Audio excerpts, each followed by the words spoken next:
नमस्कार, प्रणाम, जोहार। मैं दीपक अपने यूट्यूब चैनल DS24 स्टडी में आपका हार्दिक स्वागत करता हूं। चलिए डायरेक्ट हम क्वेश्चन से स्टार्ट करते हैं। क्या है फर्स्ट क्वेश्चन? किसी ड्रम में 250 लीटर मिट्टी का तेल है। 5% तेल टपक कर बाहर गिर जाता है। ठीक है, तो अब कितने प्रतिशत तेल शेष बचा है? 250 लीटर तेल है। ठीक है, 250 लीटर, उसमें से 5% तेल बाहर आ जाता है। 25 से 4 बार में, 25 से 10 बार में, 10 बचे 50/4, कितना आया? 12.5। मतलब 12.5 लीटर बाहर आ जाता है। कितना से? 250 लीटर से। 250 में से 12.5 लीटर बाहर, कितना बचेगा? 237.5 लीटर में बचेगा। लेकिन पूछा क्या है? कितने प्रतिशत पूछा है, कितने प्रतिशत तेल से बचा है, प्रतिशत पूछा है। प्रतिशत में कैसे निकालेंगे हम? 237.5 कितना से? 250 में से इंटू 100। ये करेंगे, हमको फाइनल आंसर कितना मिलेगा? 95% मिलेगा। ये मिल जाएगा। लेकिन क्या हमें इतना करने का ज़रूरत है?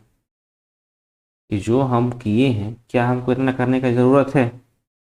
जब भी हमको पूछे परसेंटेज से, परसेंटेज में पूछे, जैसे परसेंटेज दिया रहे और ऑप्शन भी परसेंटेज में दे, तो हमको एक्चुअल वैल्यू जो 250 है इसका कुछ काम नहीं होगा। चाहे कोई भी सवाल हो, कोई भी सवाल उठा लीजिए, परसेंटेज में आपको दिया रहेगा और ऑप्शन भी परसेंटेज में दिया है, तो आपको एक्चुअल वैल्यू का यूज नहीं करना पड़ेगा।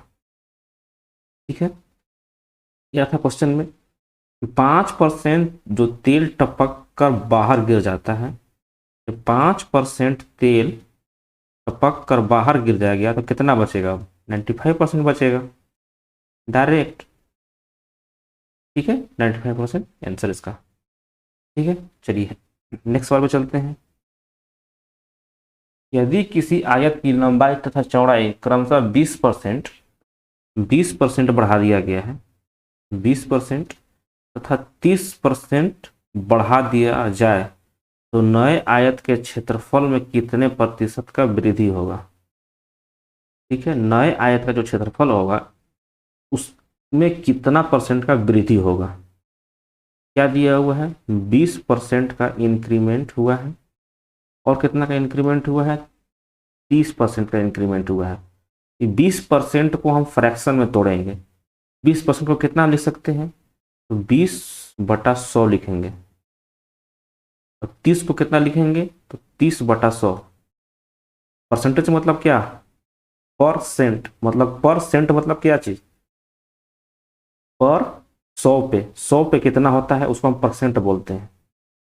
ठीक है, 20% को 20/100 लिखेंगे, 30% को 30/100 लिखेंगे। ये कट जाएगा, 20/100 होता है, तो इसको हम 1/5 लिख सकते हैं। ठीक है, उसे एक जीरो से एक जीरो कट जाएगा, तो इसको हम कितना लिख सकते हैं? 3/10 लिख सकते हैं। ठीक है, कितना होगा? जो मेरा ये लेंथ है, ये क्या था? ये मेरा लेंथ था, और ये क्या है? विड्थ था। मतलब लेंथ मतलब ये लंबाई था और ये चौड़ाई था। हम क्या मानेंगे? लेंथ मेरा पहले 5 था, एक बढ़ के 6 हो जाएगा। यही ना मानेंगे जी? कितना मेरा लेंथ? लेंथ मतलब क्या? लंबाई। लेंथ मेरा पहले कितना था? 5 था, एक बढ़ जाता है क्योंकि इंक्रीमेंट बढ़ रहा है। देखिए है ना, दोनों दोनों बढ़ रहा है। तो एक बढ़ेगा तो 5 और एक 6 हो जाएगा।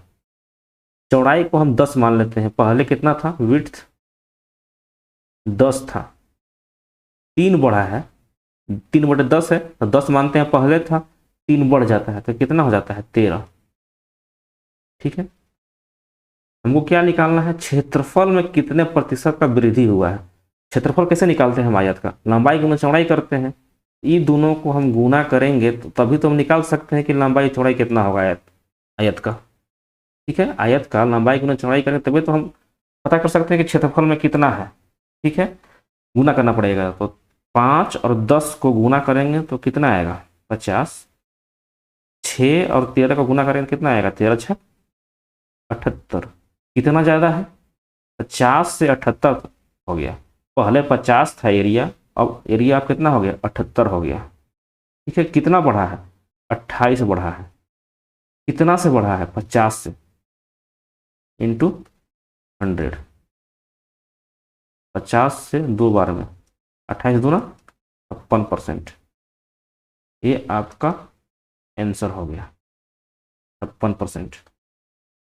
अगर इससे आपको नहीं आ रहा है तो आपको एक फॉर्मूला याद रखना है सक्सेसिव का, x plus y plus x into y by 100। यहाँ x क्या 20 क्या है 20 इंक्रीमेंट हो रहा है, 20 बढ़ रहा है, इसके लिए प्लस 20 लिखेंगे। y की जगह 30 पुट करेंगे, 30 क्या है ये भी बढ़ रहा है, इसीलिए 30 यहाँ भी रखेंगे। उसके बाद 20 इंटू 30 को डिवाइड मारेंगे कितना से 100 से, तो 20 और 30 कितना हो गया, ये तो 50 हो गए। प्लस 20 इंटू 30 करेंगे तो कितना, ये तो 600 आ गया। 600 को 100 से डिवाइड मारेंगे कितना आ जाएगा 6। कितना आंसर आ गया 56%।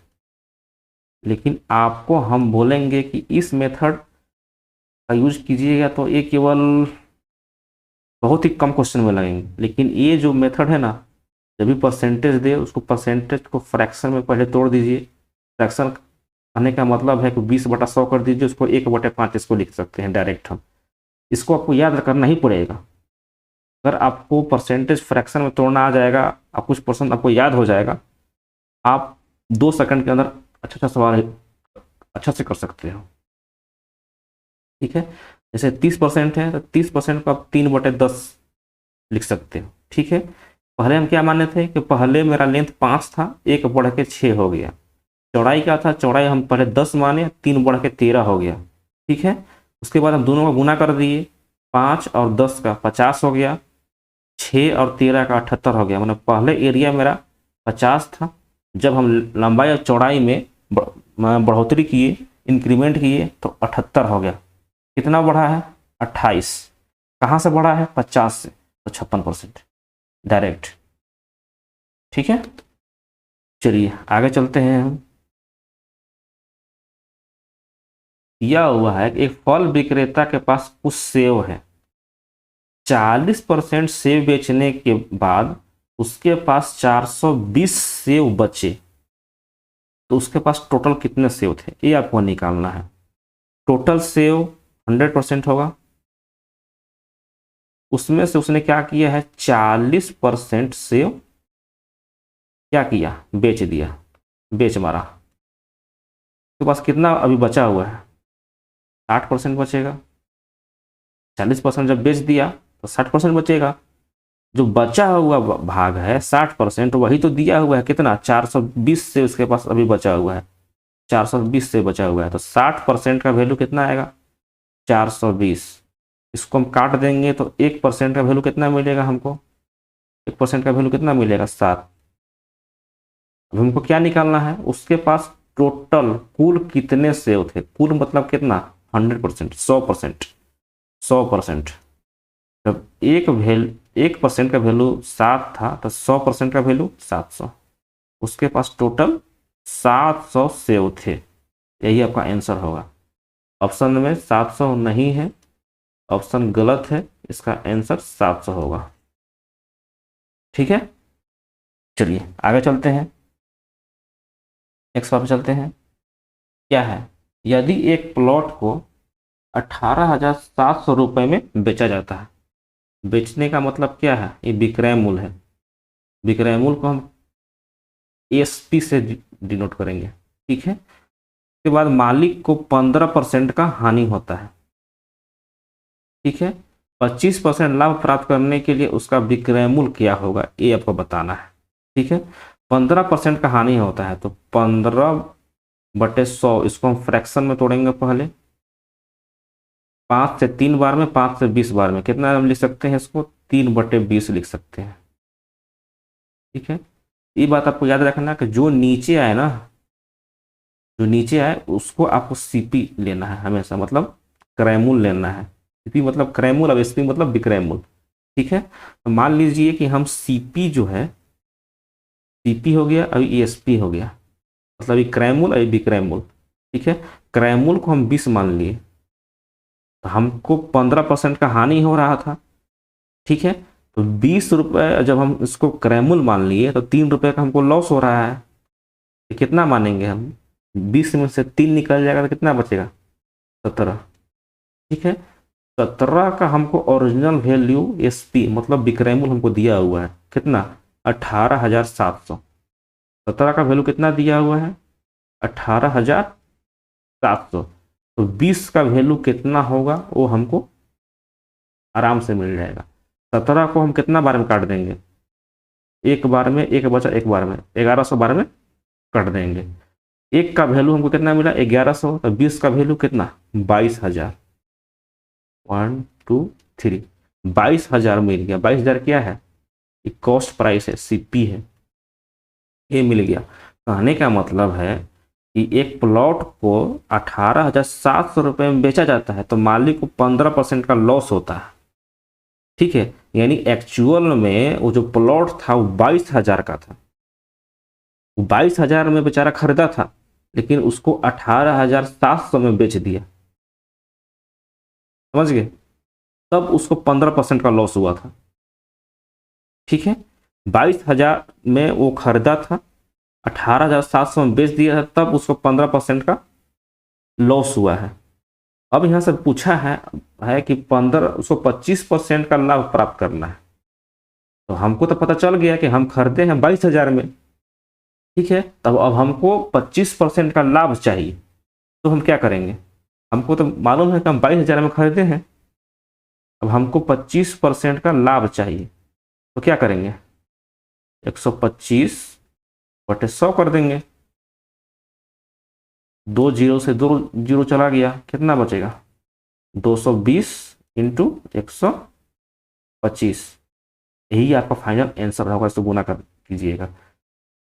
एक चीज़ और बता देते हैं, क्या है, आप यहाँ गुना कीजिएगा बैठ के, आपको बैठ के यहाँ पे गुना नहीं करना है, आपको डिजिटल सम लगाना है। क्या करना है, डिजिटल सम। आप यूट्यूब पर वीडियो देख लीजिएगा, डिजिटल सम का बहुत पड़ा होगा, आपको समझ में आ जाएगा। क्या करना है आपको, 2 और 2 4 लिखना है, गुना के चिन्ह देना है, कि 5 2 7 और 1 8, 8 करना है। 8 चौका 32, 32 को आप कितना लिखोगे, 5, 3 और 2 5। आप ऑप्शन में जाइए, जहां भी डिजिटल सम आपका 5 आएगा वही आपका आंसर होगा।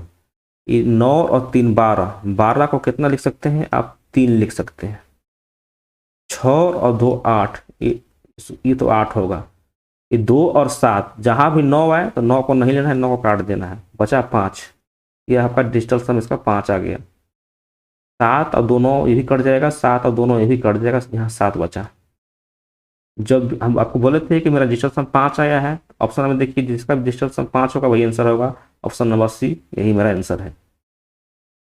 ठीक है, डिजिटल सम बहुत सा पड़ा हुआ यूट्यूब पे, आप आराम से जाकर देखिए, आपको समझ में आ जाएंगे कि कैसे डिजिटल सम लगाते हैं।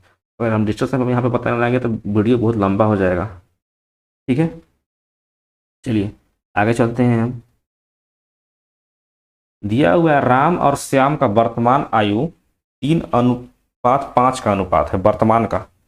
9 साल बाद उनकी उम्र में 3:4 का अनुपात हो जाता है, तो श्याम का वर्तमान आयु क्या है। राम जी हैं और एक श्याम जी हैं।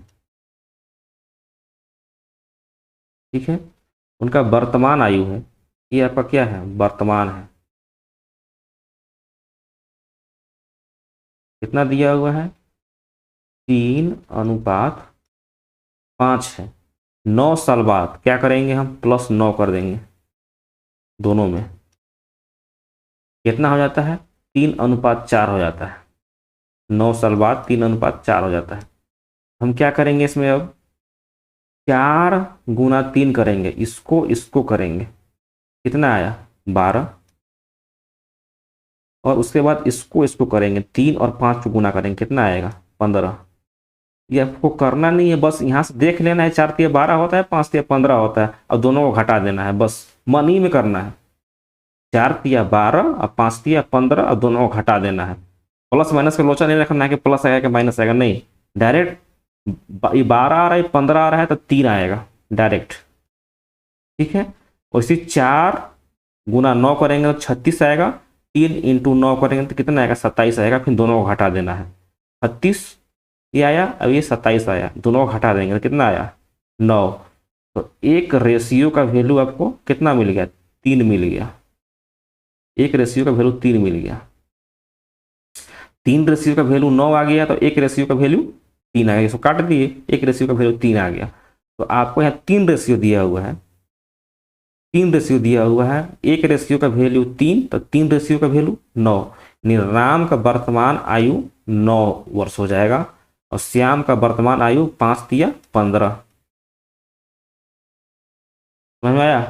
पूछा क्या है, श्याम क्या वर्तमान आयु क्या है, श्याम का वर्तमान आयु 15 साल। हाँ, अगर आपसे सवाल में पूछता यहाँ पे इस श्याम का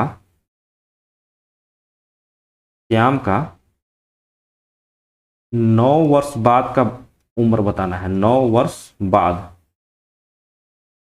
तो आप क्या करते हैं, क्या आप डायरेक्ट इसमें पुट करते हैं क्या, क्योंकि 9 साल बाद का ये अनुपात दिया हुआ है और ये वर्तमान का अनुपात है, आप किस में पुट करते हैं? आपको इसमें कभी पुट नहीं करना है, आपको वर्तमान पहले निकालना है, वहाँ से आपको 5 साल बाद का पूछे, 5 साल पहले का पूछे, 10 साल बाद का पूछे, 20 साल पहले का पूछे, कुछ भी पूछे कोई मैटर नहीं करता है, पहले आपको वर्तमान निकालना है, ठीक है।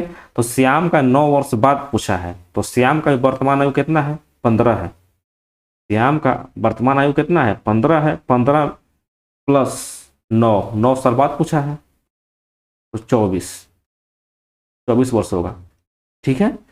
यहाँ पे आपको इसमें नहीं पुट करना है कि वर्तमान निकल गया उसमें 9 साल के बाद ये रेशियो दिया हुआ है, नहीं, आपको इसी रेशियो से पहले वर्तमान निकालना है, उसके बाद जो भी पूछे 5 साल बाद का 10 साल बाद का बस वही लगाना है, ठीक है।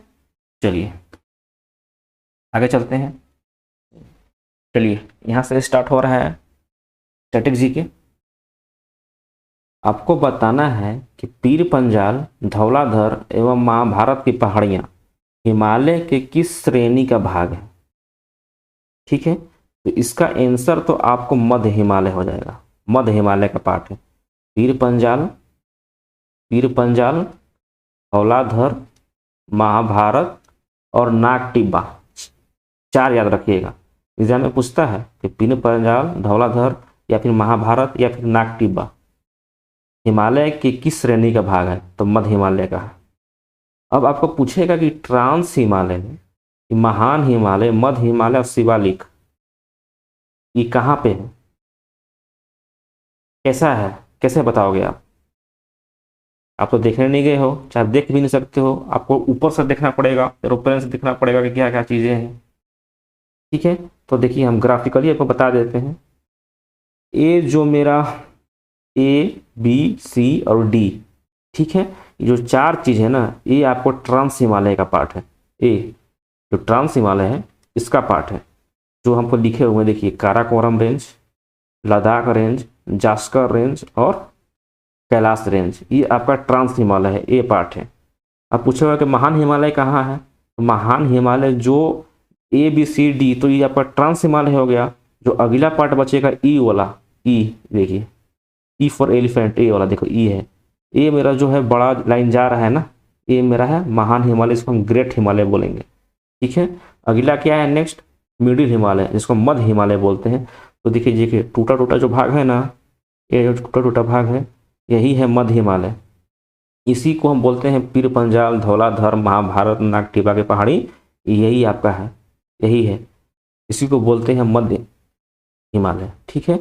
और जो लास्ट वाला बच गया वो शिवालिक है, जो कि देखिए जो जी से बताए हैं आप, ये कौन सा है, शिवालिक है, ठीक है। एग्जाम में पूछता है कि हिमालय का सबसे दक्षिणी श्रेणी का नाम बताना है। दक्षिणी मतलब क्या है, इधर तो नॉर्थ हो जाएगा, हिमालय का पीछे वाला पार्ट, ये आगे वाला पार्ट, पूछता है एग्जाम में कि हिमालय का सबसे दक्षिणी भाग कौन सा है, तो क्या बताओगे आप? शिवालिक। देखिए शिवालिक है, सबसे लास्ट वाला शिवालिक है, उसके बाद मध्य हिमालय है, उसके बाद महान हिमालय है, पीछे का ट्रांस हिमालय है।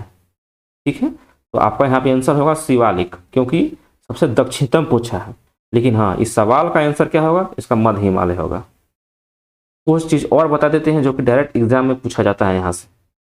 ठीक है, डायरेक्ट कुछ फैक्ट बता देते हैं जो कि एग्जाम में डायरेक्ट पूछा जाता है। ठीक है, चलिए इसको हम थोड़ा सा पेज को छोटा कर लेते हैं, साइड में कर लेते हैं इसको, और आपको बताते हैं कुछ डायरेक्ट फैक्ट बता देते हैं ट्रांस हिमालय से रिलेटेड।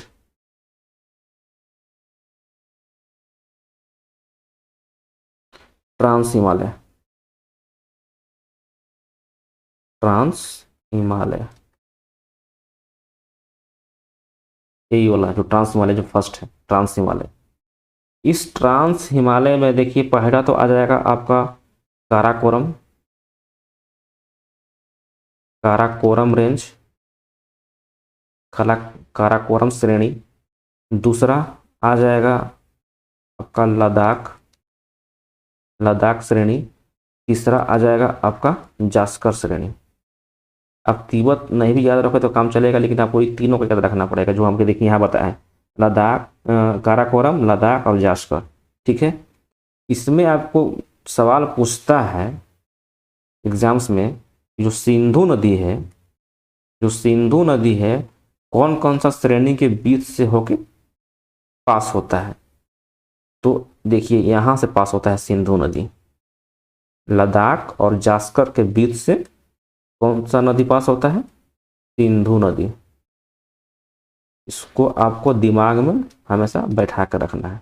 ठीक है, जो काराकोरम और लद्दाख के बीच से कौन सा नदी पास होता है? सियोक नदी। कौन सा नदी? सियोक नदी। इसको दिमाग में रखना है। जो काराकोरम रेंज है इसमें बहुत सा ग्लेशियर, हिमनद पाया जाता है। जैसे में एक है आपका कौन सा? सियाचिन। कौन सा है? सियाचिन। सियाचिन का सुने होंगे, सियाचिन पे लड़ाई भी हुआ था। सियाचिन, सियाचिन ग्लेशियर कहाँ पे है? काराकोरम रेंज में ही है। ठीक है, सियाचिन से ही आपका नुब्रा नदी निकलता है, नुब्रा। कौन सा नदी? नुब्रा नदी निकलता है, जो कि बाद में जाके श्योक नदी में मिल जाता है। अशोक नदी के बारे में बताइए कि अशोक नदी काराकोरम और लद्दाख के बीच से होकर निकलता है। ठीक है, सियाचिन में ही 1984 में क्या हुआ था? इंडिया वर्सेस पाकिस्तान का युद्ध हुआ था, सियाचिन की लड़ाई। एग्जाम में पूछता है कि इसमें सियाचिन को फतह करने के लिए भारत द्वारा कौन सा ऑपरेशन चलाया गया था? तो ऑपरेशन कौन सा? मेघदूत। ऑपरेशन मेघदूत इंपॉर्टेंट है, इसको दिमाग में रखिएगा कि सियाचिन फतह करने के लिए भारत द्वारा कौन सा ऑपरेशन चलाया गया था? तो ऑपरेशन मेघदूत। ठीक है, सियाचिन को हाईएस्ट बैटल फील्ड के नाम से भी जाना जाता है। किस नाम से जाना जाता है? हाईएस्ट बैटल फील्ड, मतलब बैटल फील्ड मतलब सबसे ऊंचा युद्ध स्थल के रूप में सियाचिन को ही जाना जाता है। ठीक है, काराकोरम, लद्दाख, जास्कर बता ही दिए आपको, ट्रांस हिमालय से रिलेटेड चीज बता दिए। ठीक है, चलिए महान हिमालय के बारे में कुछ बता देते हैं। ट्रांस हिमालय के बारे में तो बता चुके हैं, सेकेंड है महान हिमालय। यहाँ से आपको कुछ हम नाम बता देते हैं, उसको बस उसको याद रखिएगा, बस वही का काम हो जाएगा। महान हिमालय के बारे में जैसे में पूछता है कि नंगा पर्वत, नंगा पर्वत, नंदा देवी, नंदा देवी, कामेत,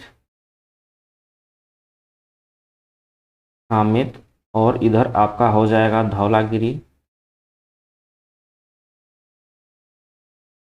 धौलागिरी, धौलाधर नहीं, ये धौलागिरी, धौलागिरी, अन्नपूर्णा,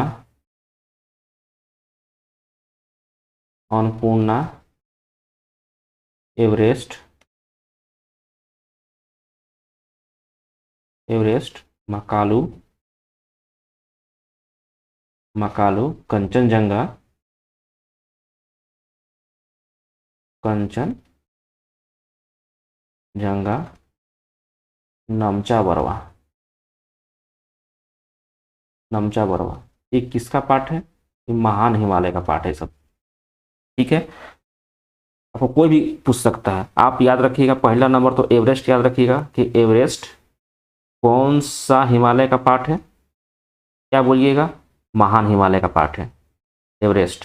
ठीक है, कंचनजंगा पूछता है कहाँ, किस राज्य में पड़ता है? कंचनजंगा कहाँ पड़ता है? सिक्किम में। नामचा बरवा कहाँ पड़ता है? अरुणाचल प्रदेश में। ठीक है, आपको देखिए ये धौलागिरी हो गया, अन्नपूर्णा हो गया, एवरेस्ट हो गया, मकालू, जो चार के चार है ना, ये आपका नेपाल में होता है, नेपाल में है। ये आपको बता दिए कि सिक्किम में, ये आपका अरुणाचल प्रदेश में, नंदा देवी, नंगा पर्वत और कामेत, ये आपका जम्मू कश्मीर और उत्तराखंड वाला भाग में आता है, तीनों के तीनों। इतना आपको नहीं पूछेगा कौन सा कहाँ होता है, लेकिन आपको इतना पता होना चाहिए कि कौन सा हिमालय का रेंज में आता है। ये आपका इतना आ जाएगा किस में? महान हिमालय में। ये आपका कितना आ जाएगा, किसमें आ जाएगा? काराकोरम, लद्दाख, जास्कर, ट्रांस हिमालय में। मध्य हिमालय के बारे में आपको बता चुके हैं हम। मध्य हिमालय की पीर पंजाल, धौलाधर, महाभारत कहाँ पे है? मध्य हिमालय में। शिवालिक के बारे में आपको क्या ध्यान रखना है? शिवालिक के बारे में आपको बस इतना ही ध्यान रखना है कि हिमालय का सबसे दक्षिणतम श्रेणी कौन सा है? शिवालिक। बस आपको इतना ही याद रखना है। इतना आपको याद हो गया, समझ जाइए कि हिमालय से जो भी क्वेश्चन पूछेगा आप कर लीजिएगा आराम से। ठीक है, हिमालय बस इतना ध्यान रखिएगा। अब चलिए आगे चलते हैं। भारत का क्या दिया हुआ है? भारत का उत्तरी छोर तथा दक्षिणी छोर के बीच का विस्तार कितना है? उत्तरी छोर आपका ए पॉइंट हो जाएगा, दक्षिणी छोर आपका ये हो जाएगा। उत्तरी छोर तथा दक्षिणी छोर का बीच का दूरी पूछा हुआ है। ठीक है, कितना हो जाएगा? 3214 किलोमीटर। यहाँ से लेकर यहाँ तक की दूरी कितना है? 3214। आपका ये जो पश्चिमी छोर है और ये पूर्वी छोर है, इसके बीच का लंबाई कितना है? इसके बीच का लंबाई कितना है? तो 2933 किलोमीटर है। ठीक है, 15,200 किलोमीटर ऑप्शन में दिया है। ये क्या है? तो ये आपका जो स्थल से घिरा हुआ जो भारत का भाग है ना, जो भारत का ऐसा क्षेत्र जो कि स्थल से घिरा हो, ये वाला पूरा, इसको हम कितना है? 15,200 किलोमीटर है, लगभग लगभग 15,200 ऐसा है कि जो कि केवल स्थल से घिरा हुआ है। ठीक है, भारत का ऐसा भाग जो जल से घिरा हुआ, देखिए भारत का ऐसा भाग ये जो सब है, ये क्या है? जल से घिरा हुआ है। कितना है? 6100 किलोमीटर।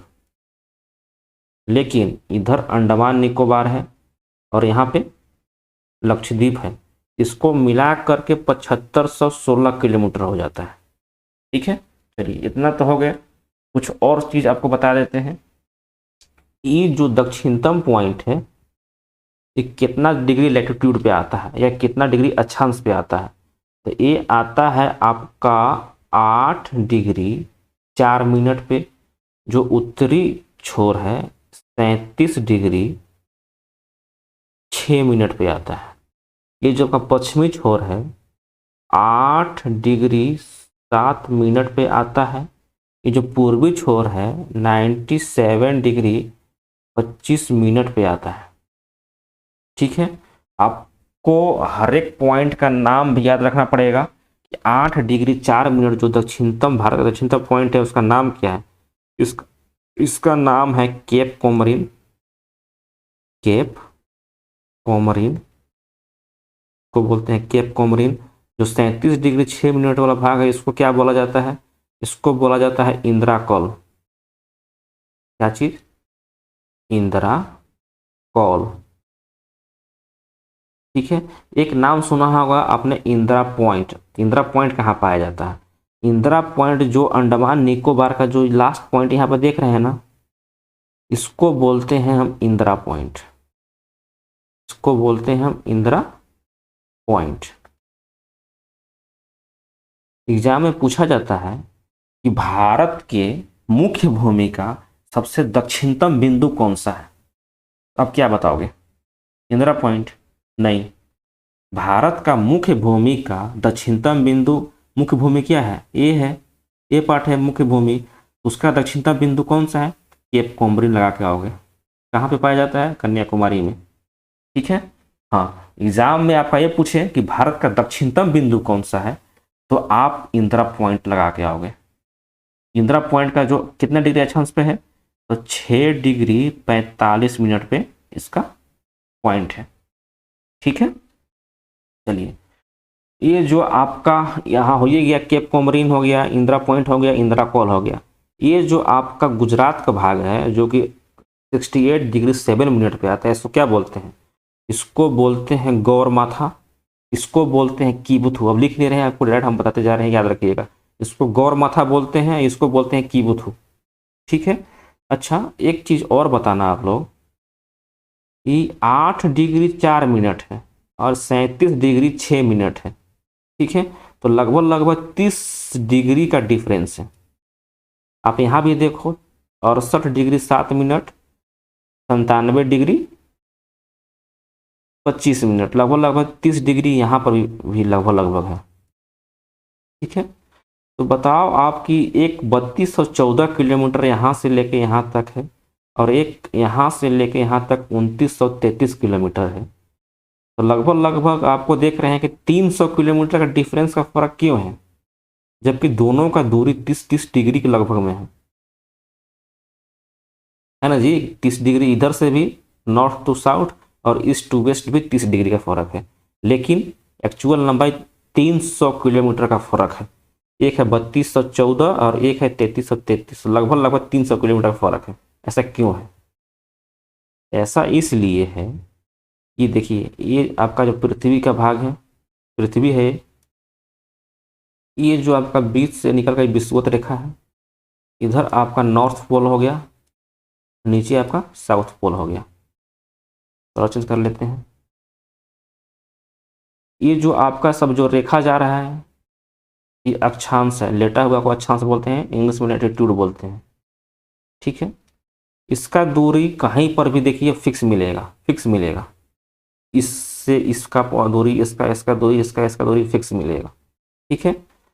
ये जो आपका देशांतर है, जो ऊपर से नीचे जाता है ना, उसको देशांतर बोलते हैं। जो खड़ा खड़ा है उसको देशांतर बोलते हैं, और जो ऐसे है इसको अक्षांश बोलते हैं। इसका जो लेटा हुआ है इसको अक्षांश, और जो खड़ा खड़ा है उसको देशांतर। ठीक है। तो जो आपका देखिए, जो यहाँ से यहाँ जा रहा है, इसको क्या बोलते हैं? ये सब देशांतर रेखा है। क्या है ये सब? देशांतर रेखा है। आप देख रहे हैं कुछ, आपको यहाँ पर आपको डिफरेंस कुछ मिल रहा है? आप देखिए, जो मेरा विषुवत रेखा है, विषुवत रेखा पे तो आपका जो देशांतर रेखा है उसका डिस्टेंस तो सेम है, लेकिन पोल पे जाकर देशांतर सब एक ही जगह पे मिल रहा है। यहाँ पे देखिए एक ही जगह पे मिल रहा है, यहाँ पे देखिए सब आगे एक ही जगह पे मिल रहा है। ठीक है। इसीलिए जो पोल के तरफ जाते में डिस्टेंस थोड़ा सा कम हो जाता है। भारत कहाँ पे है? भारत आपका देखिए, ये जो आपका मेन लाइन है, नॉर्थ साउथ का जो ये मेन लाइन है, देखिए आपको एक्चुअल बताते हैं, नॉर्थ साउथ का ये मेन लाइन है, ये आपका विषुवत रेखा है। तो भारत आपका यहाँ है, यहाँ भारत है आपका। ठीक है। इसीलिए हम क्या पढ़ते हैं कि भारत 8 डिग्री 4 मिनट उत्तरी अक्षांश में है, मतलब इस रेखा से ऊपर क्या होगा? उत्तर होगा, और इस रेखा से इधर क्या होगा? पूरब होगा। इसीलिए हम पढ़ते हैं 8 डिग्री 4 मिनट उत्तरी अक्षांश, 37 डिग्री 6 मिनट उत्तरी अक्षांश और इसको क्या पढ़ते हैं, क्योंकि मेरा जो मेन लाइन है इससे पूरब में है, इसीलिए 8 डिग्री 7 मिनट पूर्वी देशांतर इसको पढ़ते हैं। और इसको 97 डिग्री 25 मिनट पूर्वी देशांतर इसको पढ़ते हैं। ठीक है, समझ में आ गया कि उत्तरी अक्षांश क्यों बोलते हैं और पूर्वी देशांतर क्यों बोलते हैं। ठीक है, क्योंकि भारत मेरा यहाँ है तो इधर से इस साइड में उत्तर है और इस लाइन से इस साइड में पूरब है। ठीक है, एग्जाम में एक सवाल और पूछता है, मान लीजिए कि आपका ये विषुवत रेखा है, तो जो भारत का जो दक्षिणतम बिंदु है यहाँ से लेके यहाँ तक की दूरी कितना है, ये दूरी पूछता है। ये विषुवत रेखा, देखिए जैसे विषुवत रेखा है ना, ये विषुवत रेखा है, तो भारत मान लीजिए भारत दक्षिणतम बिंदु कन्याकुमारी यहाँ है, तो यहाँ से पूछता है कि यहाँ से लेके यहाँ तक का दूरी कितना है, ये वाला दूरी पूछता है। तो कितना है, 876 किलोमीटर है। इसको आपको रट लेना है कि भारत का जो दक्षिणतम बिंदु है कितना दूरी है, 876 किलोमीटर है। ठीक है, चलिए बहुत इसमें हो गया, एक्स्ट्रा पॉइंट बता दिए, इतना बस ध्यान में रखिए। कुछ और एक्स्ट्रा फैक्ट है जो कि अब आने वाले नेक्स्ट लेक्चर में बताएंगे। ठीक है, एक बार फिर से बता देते हैं। 3214 क्या है, तो नॉर्थ से साउथ का दूरी 3214 है। 2933 क्या है, तो पूरब से पश्चिम वाला दूरी है। 15,200 किलोमीटर क्या है, जो स्थल से घिरा हुआ भारत का पार्ट है वो 15,200 किलोमीटर है। 7516 क्या है, तो आपका भारत का ऐसा क्षेत्र जो कि जल से घिरा हुआ है, साथ ही साथ अंडमान और निकोबार दोनों को लेके भी। ठीक है, चलिए आगे चलते हैं। भारत तथा बांग्लादेश सीमा विवाद को समाप्त करने के लिए कौन सा संविधान संशोधन किया गया था। भारत तथा बांग्लादेश का बीच, भारत और बांग्लादेश का जो सीमा विवाद था उसको समाप्त करने के लिए कौन सा संविधान संशोधन हुआ था, तो 100 2015 में हुआ था। ठीक है, इंपॉर्टेंट सवाल है, बहुत से एग्जाम में पूछा गया है, इसको ध्यान रखिएगा। 101 क्या है, 101 है कन्यादान, GST, goods and services tax जिसको हम बोलते हैं। ठीक है, कितने स्लॉट हैं, 5 स्लॉट। कौन कौन सा है, 0%, 5%, 12%, 18% और 28%। ठीक है, भारत में जीएसटी कब से लागू हुआ था, तो 1 जुलाई 2017 से लागू हुआ था। जीएसटी लागू करने वाला पहला राज्य कौन सा था, असम। ठीक है, 102 नंबर क्या है, तो 102 नंबर आपका ओबीसी को संवैधानिक आयोग बनाया गया था, ओबीसी को संवैधानिक आयोग बनाया गया था। 103 क्या है, 103 है ईडब्ल्यूएस को 10% जो रिजर्वेशन मिला था, जनरल कोटा मिला था ना 10% आरक्षण, बस वही है। ईडब्ल्यूएस जो इकोनॉमिकल वीकर सेक्शन है उसको मिला था 10% का आरक्षण। ठीक है, हाँ अब याद कैसे रखना है, 100 समाज संविधान संशोधन कैसे याद रखना है, तो भारत और बांग्लादेश के बीच सीमा समझौता हुआ था, उसको हम 100th कॉन्स्टिट्यूशन अमेंडमेंट एक्ट मतलब समाज संविधान संशोधन द्वारा उसको हटा दिए। ठीक है, जो सीमा समझौता था उसको हम खत्म कर दिए। 101 क्या था, कन्यादान मतलब जीएसटी से, ऐसे याद रखिए 101 जीएसटी। 102 ओबीसी, जो ओबीसी में जो बी आता है ना, बी अल्फाबेट 2 नंबर पे आता है, उसको याद रखिएगा 102। 103 क्या है, ईडब्ल्यूएस, ई को देखे हैं, ई को हम ऐसे लिख सकते हैं ना 3 की तरफ से, उसे याद रखिएगा कि 3 ऐसे लिख सकते, ई ऐसे लिखेंगे, तो ईडब्ल्यूएस को 10% का आरक्षण मिला था। ठीक है, चलिए आगे चलते हैं हम। अगर हमें मुंबई से नासिक जाना है तो हम किस दर्रे से होकर पास होंगे। मुंबई से हमको नासिक जाना है, मान लीजिए कि आपका भारत का नक्शा आपका ए है नीचे वाला। ठीक है, मान लीजिए कि आपका मुंबई यहाँ है, ये आपका क्या है, मुंबई, ये आपका नासिक है, क्या है, नासिक, ये आपका क्या है, पुणे।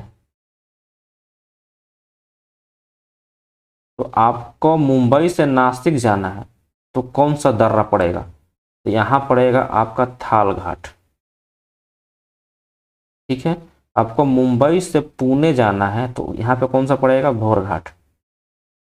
याद कैसे रखिएगा, हमको मुंबई से पुणे जाना है तो रात में चढ़ेंगे, भोर में पहुंच जाएंगे पुणे। मुंबई से रात में चले और भोर में पुणे पहुंच गए, भोर घाट। ठीक है, पाल घाट कहाँ है? तो पाल घाट आपका जो नीलगिरी एरिया है, नीलगिरी और अन्नपूर्णा के बीच में है। ठीक है, नीलगिरी वह एरिया है जहाँ पे आपका वेस्टर्न घाट और ईस्टर्न घाट, मतलब पश्चिमी घाट और पूर्वी घाट जहाँ पे मिलते हैं ना भारत का, ये वाला इसको, इस जो एरिया है ऐसे ऐसे, उसको बोलते हैं हम नीलगिरी एरिया। क्या बोलते हैं उसको? नीलगिरी एरिया। ठीक है, तो उसके बीच और अन्नपूर्णा के बीच में आपका पालघाट दर्रा है। ये रोहतांग दर्रा कहाँ पे है? तो भारत का जो ऊपर वाला पार्ट है ना, लद्दाख जम्मू कश्मीर वाला एरिया, रोहतांग वाला वो वाला पार्ट, मान लीजिए कि भारत का ऊपर वाला एरिया है, ये नक्शा है। ठीक है, तो ये आपका हो जाएगा लेह। कहाँ पड़ेगा? लद्दाख में। ये आपका है मनाली। कहाँ पड़ेगा? हिमाचल प्रदेश में। तो इस दोनों पॉइंट को मिलाने के लिए ही रोहतांग दर्रा बना हुआ है। रोहतांग दर्रा, इसको हम क्या बोलते हैं? और अटल सुरंग के नाम से भी जाना जाता है। इसका लेंथ है 9.02 किलोमीटर, जो कि अक्टूबर 2020 से लगभग स्टार्ट हुआ है, मतलब बनकर तैयार हो गया है, काम में आने लगा है अक्टूबर 2020 से। ठीक है, कोई परेशानी नहीं ना? चलिए आगे चलते हैं। अब आपको 50 डिग्री सेंटीग्रेड को फ़ारेनहाइट में बदलना है। 50 डिग्री सेंटीग्रेड को फ़ारेनहाइट में बदलना है। हम इसको थोड़ा छोटा कर लेते हैं,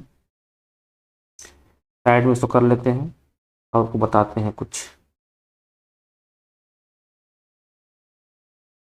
कि 50 डिग्री सेंटीग्रेड को आपको फ़ारेनहाइट में बदलना है। या आपका सेंटीग्रेड हो या फ़ारेनहाइट हो या केल्विन हो, कुछ भी हो, आपको सेंटीग्रेड से बोल देगा कि केल्विन में चेंज कीजिए, केल्विन से बोल दे फ़ारेनहाइट में चेंज कीजिए, या फ़ारेनहाइट को बोलेगा कि सेल्सियस में चेंज कीजिए। कुछ भी बोल सकता है, कुछ भी कर सकते हैं आप। उसके लिए आपको क्या करना पड़ेगा? एक फार्मूला याद रखना पड़ेगा। कौन सा फार्मूला? तो centigrade -0/5 is equal to Fahrenheit F -32 divided by 9 equal to kelvin -273/5। ये फार्मूला आपको दिमाग में जहाँ भी रखना है, जिधर भी हटाना है हटा लीजिए। ठीक है, एग्जाम में कुछ भी पूछ सकता है, फ़ारेनहाइट को पूछ सकता है, सेल्सियस में बदलने के लिए कह सकता है, कुछ भी बोल सकता है। तो क्या करना है आपको? 50 डिग्री सेंटीग्रेड को फ़ारेनहाइट में बदलना है, तो आपको इस दोनों का फार्मूला का यूज़ करना पड़ेगा। T -0/5 is equal to F -32/9। तो सी की जगह कितना पुट करना है? 50 डिग्री। तो 50 पुट कीजिएगा तो 50 -0/5 कितना आ जाएगा? ये 10 आ जाएगा, इक्वल टू F -32/9। ये इधर जाकर मल्टीप्लाई हो जाएगा, कितना हो जाएगा? 90। ये 90 हो जाएगा, इक्वल टू F -32। ये जाके इधर जाकर जुड़ जाएगा, तो फ़ारेनहाइट कितना मिल गया? 122 डिग्री फ़ारेनहाइट आपका मिल जाएगा, जो कि आपका 50 डिग्री सेंटीग्रेड के बराबर होगा। ये दोनों बराबर होगा, एक 50 डिग्री सेंटीग्रेड होगा, 122 डिग्री फ़ारेनहाइट में होगा। ठीक है, कुछ भी पूछ सकता है, सेल्सियस को फ़ारेनहाइट में बदलिए, फ़ारेनहाइट को केल्विन में बदलिए, केल्विन को सेंटीग्रेड में बदलिए, या केल्विन को फ़ारेनहाइट में बदलिए, कुछ भी पूछ सकता है। तो आपको इस फार्मूला का यूज करके आप कुछ भी निकाल सकते हैं। ठीक है, चलिए आज के लिए हम यहीं तक रहने देते हैं।